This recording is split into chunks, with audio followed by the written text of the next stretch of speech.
अर्धमुकुला drain रे पड़ी गोमाता। ढेंकानाल जिला ओडपड़ा ब्लॉक कुसुपंगा पंचायत इटापा आंबतईला गाँव में आज सकाल 7टा समय गोटे गाई भंगा ददरा ड्रेन रे पड़ी छटपट होउथिबार दृश्य देखा मिलता खबर पाई अग्निशम बाहिनी आसी उद्धार करथिले, जहाँकि 2024-2025 मसीह ड्रेन तैयारी होइथिले। एबे एही ड्रेन अवस्था शोचनीय हो पड़ी। राज्य सरकार ड्रेन और रास्ता पाई कोटी कोटी टंका खर्च होउछि, किंतु दुखर विषय कुसुपंगा पंचायत रे यह किंतु विरल। सरकार टंका खर्च करुछंती सत, किंतु निम्नमानर काम करा जायछि बोली अभियोग हेउछि। एठी पीसी खाई सबु चुप बसी पड़िछंती। एठी स्वार्थपर मनीष टंका पाई किछि भी करि पारे। एठी गोरु गाई मनीष केते सुरक्षित ताहा समय कहिबो। एथिप्रति प्रशासन केबे निद भांगिबो देखिबाको बाकी रहिला।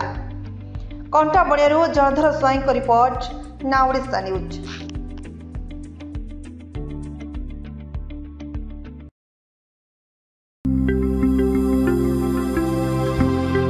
लेटेस्ट न्यूज अपडेट पाई www.nowodisha.com को लॉगिन करंतु।